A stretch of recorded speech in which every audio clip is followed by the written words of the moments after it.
Well, today we're going to try to understand why people with ME struggle with physical exertion. And to answer that question, I'm pleased to say that I'm joined on the mountaintop today by Karen Leslie, who's a member of Physios For M.E. Borita Karen, croeso. Perhaps you could begin by introducing yourself and saying a little bit about your own professional background and how and why you personally became interested and involved with ME. Sure. Hi, Rob. Yeah, my name's Karen. I am a neurological physiotherapist. So that means I specialise in anything to do with the brain, the spinal cord, and the nervous system. So that can be things like strokes, brain injuries, multiple sclerosis, Parkinson's disease. And yeah, I treat lots and lots of really complex conditions. And wherever I go, I know that my physio toolkit will help these people and I can make a big difference. And I was pretty confident in that until I met somebody who had severe ME. And it wasn't really a condition I'd come across before. We're not taught about it as physiotherapists particularly well, if at all. And it struck me that this was a level of severe disability that I'd not really thought about in relation to ME, and I didn't really understand what was happening. And everything that I tried to do that would normally work really well with lots of other conditions didn't seem to be working, and in some instances seemed to be making them a bit worse. And then sometimes just my physical presence with that person was making them worse. And so I needed to go and see what was going on with this condition. And once I went down that rabbit hole, I realised that this was a whole patient group who have kind of been left out, certainly by my own profession. It's an incredibly complicated condition. There's still a lot that's not known, but there's lots that is known. And yeah, it just felt like he was this whole group of people that had been kind of neglected by my profession. And when I started to unpick some of the historic treatment approaches that were based around exercise sort of theories that work really well for everyone else, and realised that these are actually not the right approach for these people, I was I was a bit horrified. And some of the stories I started to read of people's experiences with physiotherapists, it was shocking and it was a little bit embarrassing. And it just, to me, felt like I need to do something about this. This can't go on like this. And that's kind of what got me sucked into this world. And I've kind of never turned back from there. Well, I think actually you did something about it, which is you got together with some other physiotherapists to form Physios For M.E. Could you tell us a bit about how that came about and what you're trying to achieve? Yeah, so Physios For M.E, we formed in 2019.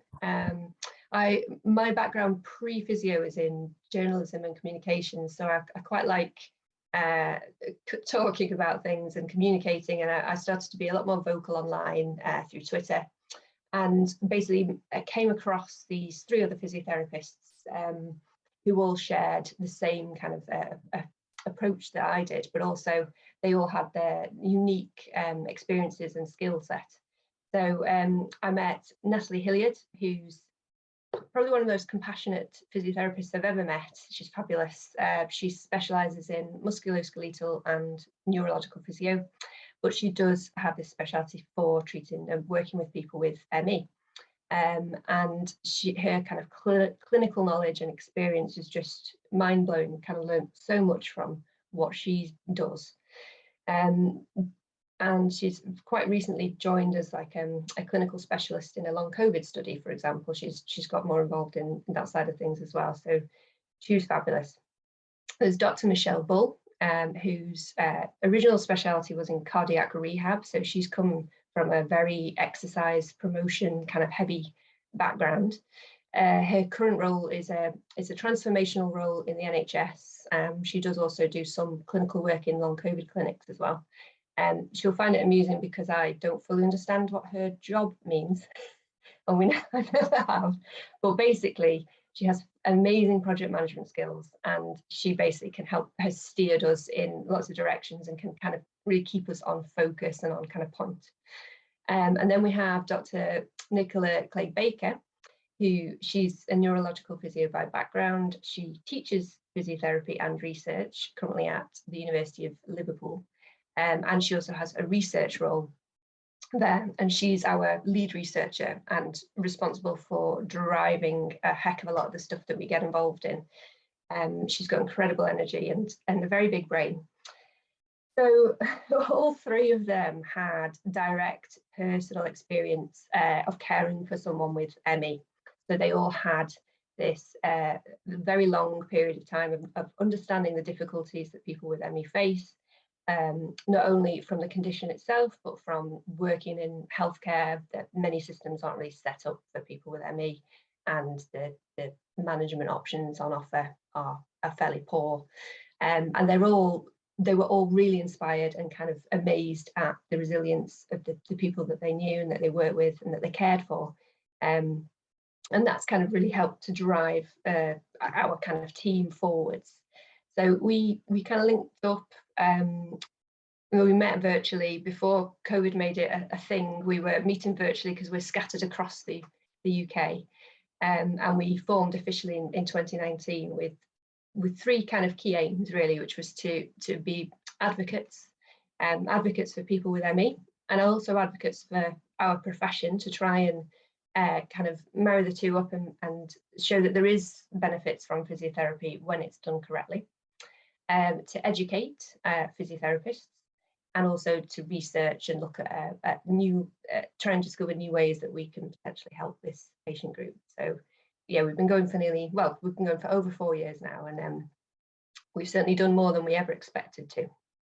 I was interested reading the pen pictures of all four of you on the websites, and one of the things I was hoping to draw out in these interviews is the amazing resilience and determination of people with ME to try to get better, but also how they manage to basically keep going so long, keeping that spirit up.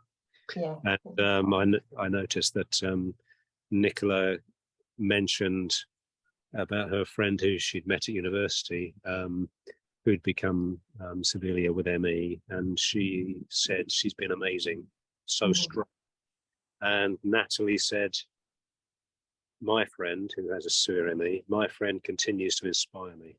Yeah. And it's very important that people understand that people with ME don't want to be ill, how much they like to get back to the life they had previously and they could have in the future. Absolutely. So for the last few weeks, I've been getting up most days at about 4:45 in the morning and walking 5 miles to Paxton's Tower and back. And about half my route is really steeply uphill. And I really go for it. I push myself hard, and I'm puffing and panting. I'm 68. I know I don't look it, of course, but I'm 68. And so officially I'm an old age pensioner. And I go home, I have a rest, have a good sleep, and the next morning I get up and I do it all over again without any trouble. And I've had a few aches and pains, but I'm getting fitter every day. So actually over the weeks it's getting easier for me. But it wouldn't be like that for someone with ME, would it? No. So what does the research evidence tell us about the physiological problems in people with ME? Well, it's a great example, as you've shown that, you know, as a person without any underlying conditions, you can exert yourself physically, and then you can recover and kind of carry on. And you will probably have, as you say, a few aches and pains. You might feel a bit tired, and that's normal, isn't it? That's what we'd all experience. So in research, they do things called cardiopulmonary exercise tests, so CPETs.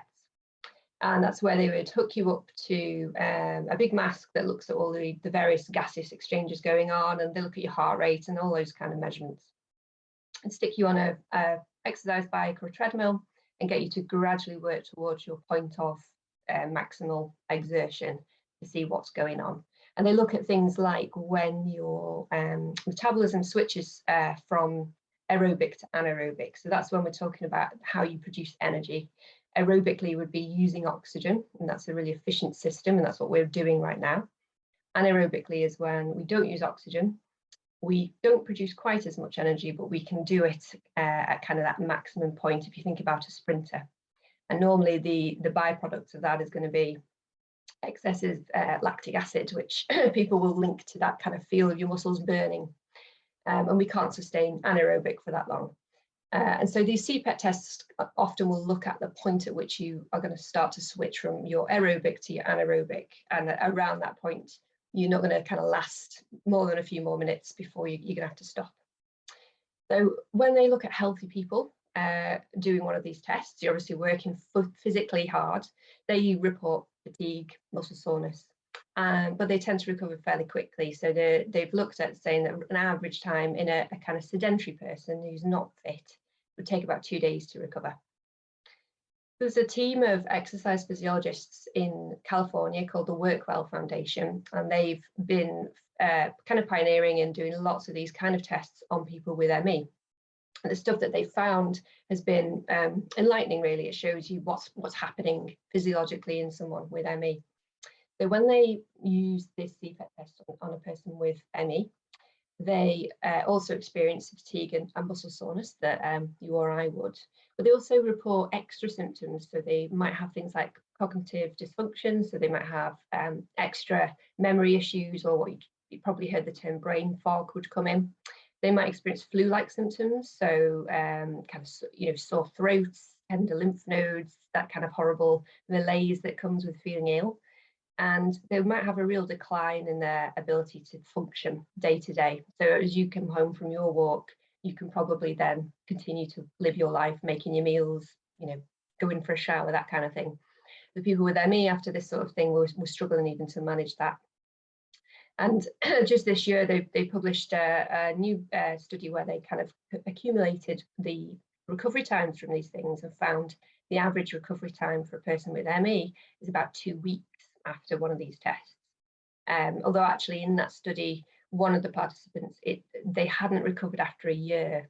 And I think they weren't included then in the final kind of results, but it does just to show you that just a single period of that real exertion can cause some major issues.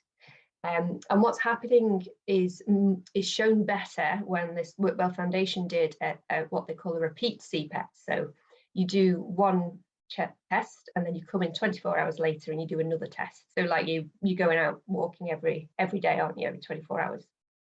So again, healthy controls can repeat their previous day's results and sometimes even better them.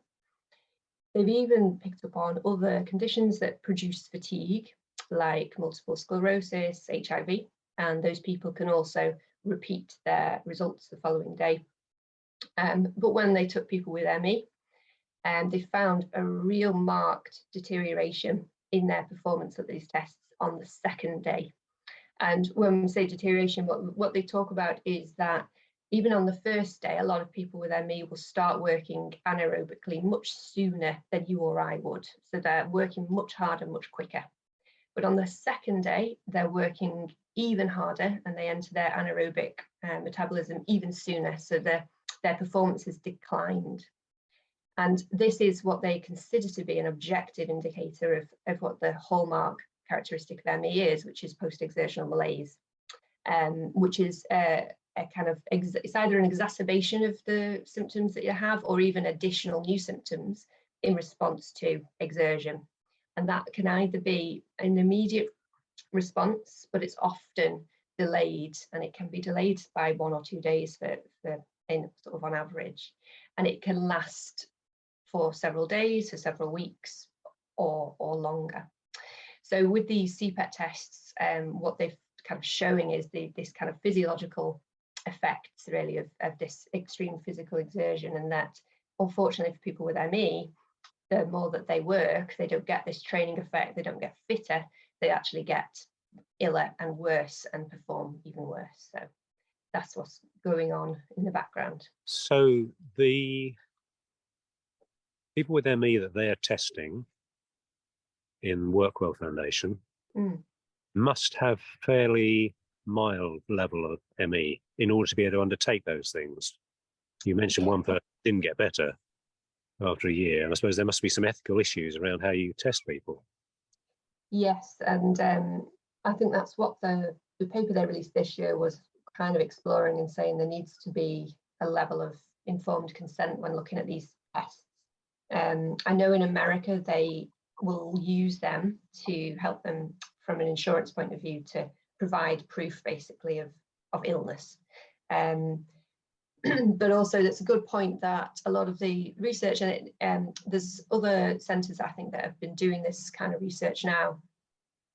The participants are going to have more of a mild or moderate ME. They're less likely to have severe ME, who are, you know, people who might be housebound or even bedbound are not going to be able to take part in these studies, which is why we, I don't know, we'll probably talk about research later, but we looked at trying to replicate the measures that a CPET test did, but we did it in people's own homes, and we looked at what was happening to people just in day-to-day life, and we pretty much picked up very similar results in how hard people with ME were working at very, very basic levels of physical functioning, and that includes for people with severe and very, very severe ME. Something as much as turning over in bed can be enough exertion to kick these processes off. So how did you undertake these tests to get these results in people with severe and very severe ME? So our lead researcher, Nicola, Dr. Clegg Baker, she went to their houses. So we were able to see people without them having to come out to clinic. And we felt that was really important because people with severe ME get missed off research. They get left out quite a lot. There's a lot less known about that side of things, which probably explains why, as a clinician, I hadn't really come across a lot of information about that level of severity. So yeah, we went out to people's homes and were able to fit them with portable monitoring equipment. And then we looked at them in bed, just sitting up, standing, walking around the bathroom and the kitchen, and took those same kind of physiological measurements that you'd get in a CPET, but just at this kind of very low level level of physical functioning. And really that was to show that it's not just at maximal physical exertion that this is happening. People with ME are entering into these sort of states and experiencing PEM, just living day to day, having a shower, making breakfast, or, you know, in the case of some people, it was sitting up in bed. And so we're hopefully going to have this piece published soon. And I think that will be the start of building on, trying to understand even more and using some of the technologies that are out there to really build this kind of objective measurement of what is happening for people. Yeah. We're just getting a helicopter coming up the valley at the moment. Can you hear that? Not yet. Yeah, so the range of symptoms that can worsen after a very small activity, something which would hardly qualify as an activity in day speech, is extraordinary and baffling in some ways. I gave you an example previously of my daughter, when I was asking her recently to describe some of the symptoms that she gets, which would describe post-exertional malaise. She gave me the example of reading. So one of the things when she became severely ill, she lost the ability to read, and she knew how to read, but she couldn't look at text, and she couldn't focus on it. And if she tried to, it would make her feel very ill. And even now, although she's very significantly improved, she says that she can read when she's well enough, but not every day and not all the time. she can read perhaps a paragraph.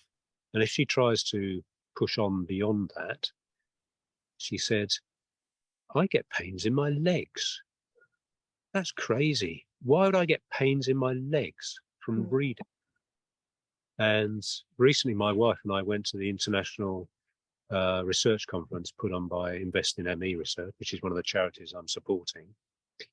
And in one of the plenary sessions, a woman there who has I think an 18-year-old son with ME said, there's one question that my son has asked me to ask, and it is, why, when he reads, why does he get pains in his legs? So this was rather extraordinary. And anyway, one of a paediatrician said that in his view it was the production of lactate, and you've been talking about lactic acid being produced in anaerobic exercise, but it seems extraordinary that a cognitive activity like reading could produce that kind of effect. Yeah. Does this seem extraordinary to you? Well, it would do, but it also fits very much with what we found in our feasibility study, in that one of the activities we asked people to do was a cognitive maths challenge, and that was the activity in which the most number of people began working anaerobically, and that was a real shock to us and something of real interest. But would explain your daughter's leg pain potentially if she is having to work anaerobically. She will be producing excess lactic acid, which may then result in the burning sensation in her legs. Why is that the case? I mean, we've got a long list of things we'd like to research, and that's certainly in there now, I think, looking more at the cognitive side and testing, what's happening physiologically when people are doing a cognitive activity, because we still need the same energy and we use the same energy producing systems like mitochondria that we would use physically. So yeah, that it's another part of the baffling puzzle that is ME. But I think what we wanted to show was that there are objective things you can look at. There's an awful lot of questionnaires out there to try and capture symptoms, and as physios we prefer kind of physical tests and lots of data that we can use, and there's equipment out there that can capture that, and I think that needs to be looked at more carefully and in a way that involves people with severe ME, so doing it at home testing and things. So yeah, it's really interesting and something hopefully we can build on in the future. So this must make ME a tricky illness for physiotherapists.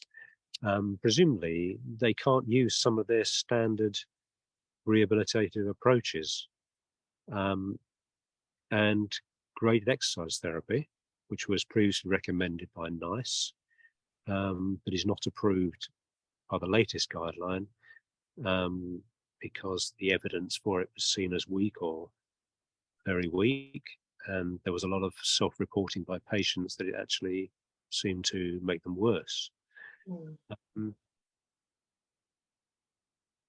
So can you talk a little bit about that? What you've had to rethink some of the ways you have been taught or you work as a physiotherapist? Yeah, definitely. So I think the original approach to ME was that basically that it was some sort of mix of being deconditioned from not being very active and potentially avoiding activity for, I don't know, fear of it causing symptoms. And that's what drove the ongoing process of ME. And so the rationale would have been that exercise would have helped to solve this. Exercise is very good for almost any condition I could think of, including, cardiac conditions. I'll use exercise with people with multiple sclerosis, a fatigue producing condition. Well, we'll use it very successfully. you can use exercise basically for everything and anything. So you can kind of see why that was thought as maybe a useful aid. But the outcomes in research were poor at best, even if you took them at face value. And the reports, as you said, from patients was that actually this is making me a bit worse. And the trouble was, and I've had a lot of stories from people with ME about their experiences with physiotherapy now over the years. So if you have that mindset that ME is simply someone's deconditioned, and then that person is saying, I don't want to do this exercise, it's made me worse. A lot of people were being reported as difficult patients or not motivated enough, and they'd get discharged. But obviously what we know with the CPET tests, what we know physiologically is if you start to push someone, you'll cause post-exertional malaise, and then they won't be able to do as much the next day. So if you're trying to get them to do some sort of incrementally increased activity program, all you're going to do is work them to a point where they will trigger post-exertional malaise, and then they're just going to deteriorate until either you discharge them because they've stopped coming back to physio, or they physically have, some people unfortunately have said that they were pushed from being able to access community, being, what's considered mild physiotherapy, mild ME, the terminology of which I despise, because mild ME is still incredibly restrictive on quality of life. But people have said that, some processes kick them into being much more severe, to being wheelchair bound or bed bound, because they've tried to push themselves too far. So that kind of approach doesn't make any sense when you take into account the physiologically, what's happening to these people. So you kind of have to understand that background really, and then reverse out and take PEM as your priority. We, as physios, we cannot do something that will trigger PEM, because all you're going to then do is make someone worse. A lot of people will come back to me and say, well, CPETs are at maximal exercise. So what about, surely we can fit something in that's not maximally exercising them? Which, yeah, maybe. But we've just talked about how people with ME struggle with their day-to-day lives often. They might only be able to shower once every few months, and then that wipes them out for weeks. So my challenge would be back, well, what is the point of that exercise exactly? Now, there might be a point to an exercise. In the case of ME, you might be able to use certain exercises to strengthen particular muscle groups, maybe to make something easier, like walking up the stairs. You might need to use exercise to treat a completely different condition. So they've got a shoulder injury or a knee injury. It could be to treat something like pain, or to help with keeping joints mobile. And it could be just because exercise is important to that person. Some people, it's a very big part of their lives and they want to find a way to fit it in. And that's areas that physio might be able to try and help find ways to make exercise appropriate for a person. But the primary thing is, can that person tolerate any kind of extra physical exertion, and how much can they tolerate? And you need to make sure that they can still live their lives as well. There's no good them using up all their energy to do an exercise if they then can't make their own food, or if it's impacting on the rest of their life. And I think there's always a tendency of a physio to try and then get back into, well, if we just do a little bit more and a little bit more, then you'll get a bit stronger and then we'll make you better. And it's trying to remember how complicated ME is, that it's this multi-system process. There's a lot that's unknown, there's a lot that is known that's going on in the immune system and the autonomic system and all this stuff. So a series of squats is not going to change what's happening in the ME process. We're not going to make ME better. So if you're going to think about doing an exercise, you have to really, really clinically reason why, what's it for? And also take into account that it isn't just physical exertion. As we've said, it's cognitive, it's sensory. So how you interact with a person could cause them to have a symptom exacerbation or cause new symptoms. How someone, as you mentioned, your daughter struggles with reading, so how am I going to give her some advice and information? People might struggle with memory. So there's a lots of other areas that does make it much more difficult as a physiotherapist to work with someone with ME. But that's my job, to adapt how I'm working to make sure that I'm not causing that person any harm. So yeah, there's no easy answer from it, but the point that Physios For Me want to get across is you have to be aware of it, and that the issues that are there, so that you can adapt your approach accordingly. We did have some good help, from the Carmarthenshire Complex Neurological Conditions team, because they were, I suppose, they realised that they didn't know quite what to do, and they were cautious, really. They were cautious. Yeah, good. So that sort of brings us on to another question I had, which was, so how can physiotherapists work with or help people with ME? And could you say this with reference to the various severity levels of ME? Yeah, so one area that physiotherapists could help with is in energy management. So that's basically helping someone with ME understand how much energy they have, and kind of looking at the day-to-day routines and identifying any issues with certain activities, helping people understand how they might be able to adapt an activity to lessen the energy expenditure, and whether that is changing posture. So a really simple thing would be a stool in the shower so they could sit down, or purchase a stool in the bathroom so you could sit while you brush your teeth. And also using equipment to lessen the energy expenditure. So there's lots of areas in which a physio could work with someone, probably more with the kind of the mild moderate, and again, I don't like that terminology, but the person who's a kind of up and about, is managing some things themselves, is perhaps be able to leave the house and access the community, but is sometimes say, oh, there's an activity they really want to do, but they sometimes feel they haven't got the energy to do it, or it's triggering a lot of symptoms. We can definitely have a role there, and we can use a lot of the new technologies, the wearable technologies around heart rate monitoring, heart rate variability monitors. So you can build like an objective picture of how someone might respond in the day-to-day.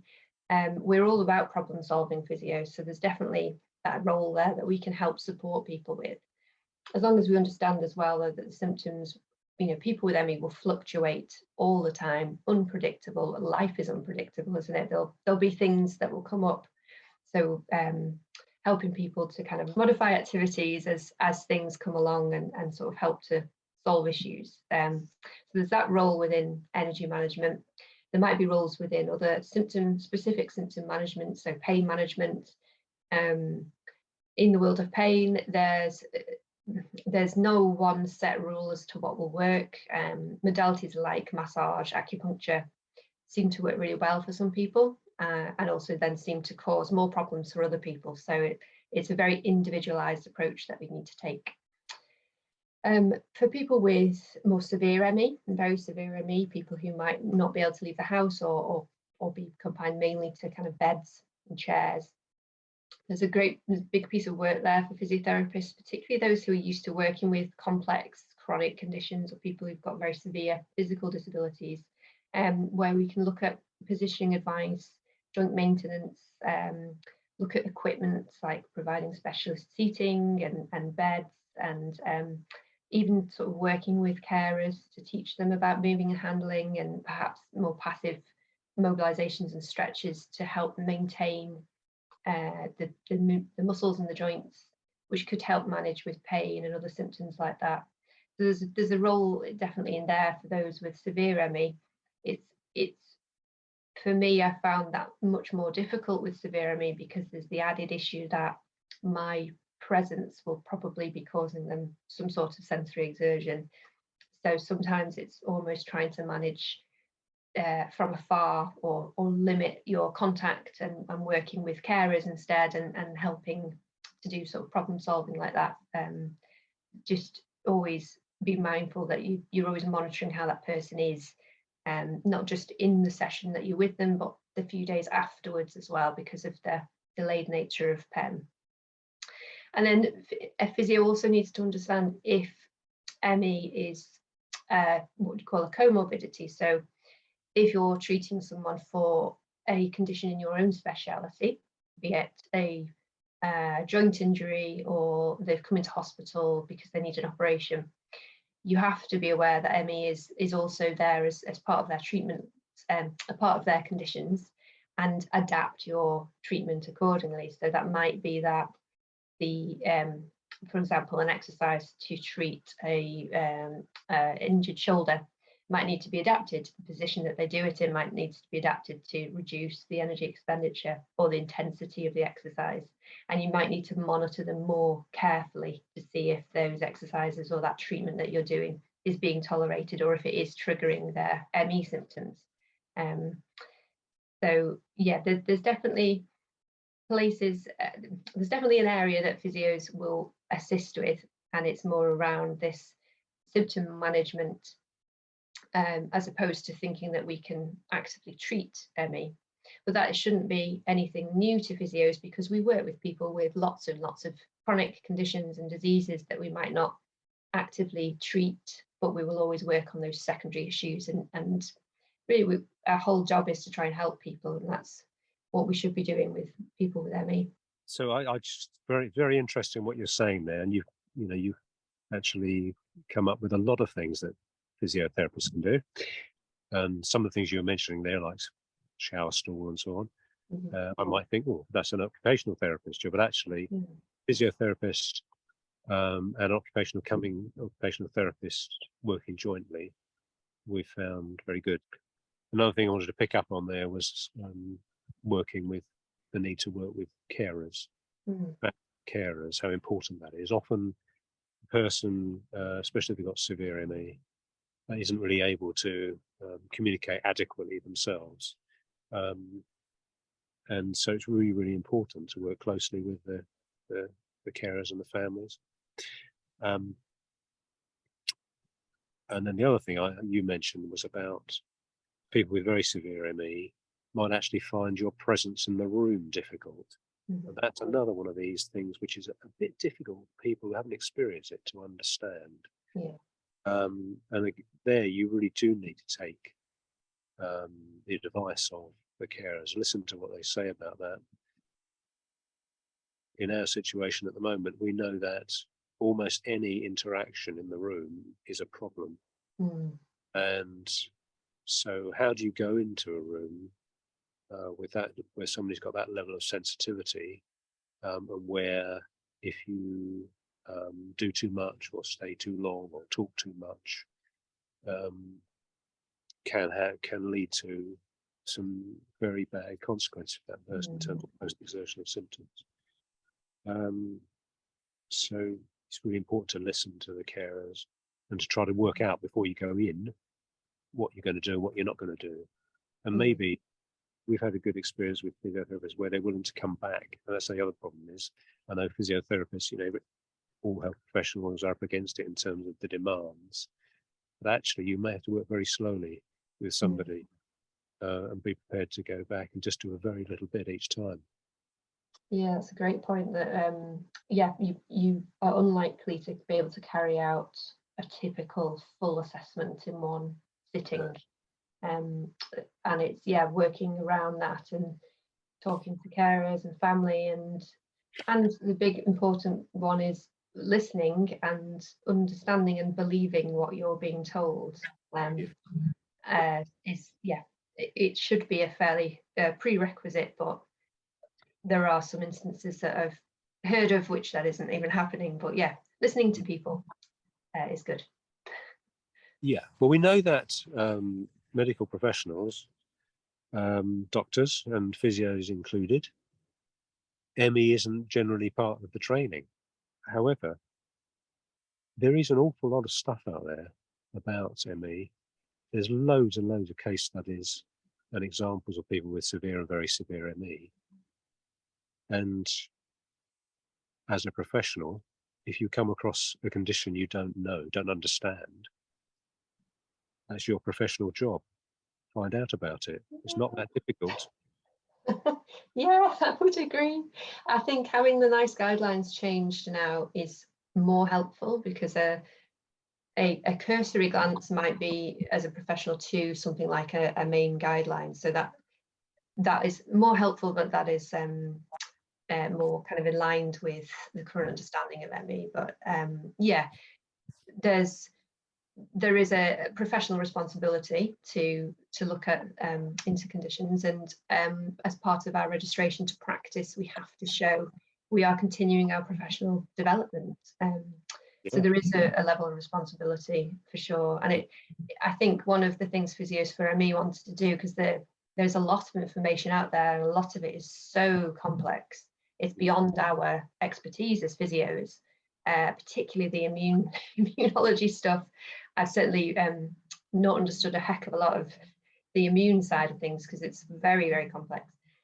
So we wanted to try and package the information and make it really applicable to a physio in all of our materials. And then a book that we've written, which is coming out next month in August, which is very much trying to make it a practical experience. So this is the information, but this is how you apply it to practice. But yeah, it is an individual responsibility as a professional to understand what it is you're dealing with, and how you can basically not cause harm as a starting point. So you want to tell us a bit more about the research that you've been undertaking as a group? Yeah, so yeah, the research side of things is definitely an area that's now growing for us. I think I mentioned earlier about the feasibility study we did, where we looked at the physiological measures in day-to-day life. We're really interested in looking at the patient community and what techniques they're using. I think historically a lot of the research got a little bit hooked on this idea of deconditioning. So there's a bit of a gap really in looking at other techniques and useful approaches. So it seems that a lot of the patient community have then just gone off and trying things themselves. So as Physios for Me, we've learned so much from the ME community, and we've used kind of targeted research to understand what are they doing and what they finding useful. So we've done a survey into how they use heart rate monitoring, for example, and that's an energy management technique that people like the Workwell Foundation started to talk about based on their research in the exercise testing. And we were finding that a lot of people with ME, normally with the more mild to moderate side of things, were using heart rate monitors, so your traditional wearable technology that seems to be coming out more and more now, in order to help them pace their daily activities. So we did a survey to really unpick, what are the people doing, what's helping, what's not helpful. That was published earlier this year. Through that, our Dr. Nicola Clyde-Baker is part of a pilot study looking at, what if we took people with ME and also long COVID, and we got them to do some heart rate monitoring? What effect does that have from an objective measures point of view? She's just finished the data collection on that. So I think she's going to start analysing that data, but there's definitely lots more areas we could look at in that world, particularly as well. There's the heart rate variability monitoring, which is a slightly different measure that's more around the autonomic nervous system function, which again, some people with ME say that they find very beneficial. Others find not so beneficial. So it's understanding why does this thing help these people and not these people, and can we identify what group of people it might help? And the other thing we looked at then was transcutaneous vagus nerve stimulation, which again, it was approached by patient groups who are trying this themselves. It's put simply, the vagus nerve you can kind of stimulate through the ear, and that will stimulate the parasympathetic nervous system with an aid to try and reduce some of the autonomic symptoms that people might experience. And some people with ME are finding it very, very beneficial. So again, we've done a survey to try and understand what are they doing, how are they doing it, and what effect is it having, which we're nearly finished writing up and hopefully will also be published. We'd really like to explore more research around that as well going forwards. So yeah, we'd like to look at more ways of that kind of objective measurement and assessment tools. And we also want to expand a bit more on the management side of things, the management tools that people use. But we've been really lucky to be able to collaborate with other patient experts on these projects. And we're very open to people who are coming to us with ideas, because I think it's such an untapped area. So yeah, we're probably only just getting going from a research point of view. I think it'll be interesting to see where we get to in the future. This is also important about the fact that you're all volunteers. Oh yes, got that. It's all done in your spare time. I don't know where you get it from, but yeah. Yeah, we're all a bit strange, aren't we? Yes, we do. Well, it's great when professionals see a gap, see a need that's being filled, and say we're going to do something about it because it's important. I think that's being really professional, personally. Yeah, thank you. And you're not just doing research. I know you've been speaking in various events, conferences. You mentioned a new book, and I noticed on the website the DHSC working groups. Yes, that's right. Yeah. And you've got a website, and you do blogs. Yes. And you've made videos. Anything else do you want to say anything about those? Yeah, so so our three main aims from the advocacy point of view, we were one of the stakeholders on the NICE guideline review that took up quite a big chunk of work. We've challenged leaflets, websites, media pieces that have come up with that old approach of deconditioning, or saying that exercise, the kind of incorrect information. We've been challenging either as ourselves or with part of the big charity groups. From an education point of view, we've got our website, which is physiosforme.com, where it's more of a signpost really to lots and lots of information that's already out there, but trying to gear it, most of it towards physiotherapists, but there is a section as well for patients, to people with ME, to explore some of the information there. We have a book, which was an unexpected project. We were approached by a publisher a few years ago who'd seen some of the work we've been doing and said, there's a niche, there's a gap here for a book. There's no books about this for physios. Do you want to write one? And we were like, oh, okay. So that what I thought would be a fairly simple thing turned into nearly 2 years worth of work, from which we've really learned a lot more. And that will be coming out. It should be out in the end of August this year, 2023. And that's called the Physiotherapist's Guide to Understanding and Managing ME/CFS, and that should be published worldwide as well. And we try to take a really evidence-based approach with the book. So there's lots and lots of just basically as much of the research that we could find that was of relevance to a physiotherapist, and then as I said before, then trying to summarize what's applicable to practice. But we were also really keen to make sure that the patient voice was heard. So we've got some case studies in there, and the people that we used as the case studies have provided us with quotes that we use throughout the book to give that kind of lived experience of what does cognitive dysfunction actually mean in day-to-day life. Because I think some of the information can get a little bit dry or a bit impersonal, and it's only when you actually see how it's affecting a human being that it should hopefully make you think, oh, I need to pay attention to this, and we need to help people. As well as the book, then we've done lots of presentations to physio students, to specialist interest groups. We also, one of our to-do lists is we'd like to put together some sort of training more official training as well. We just have to find the time to write that.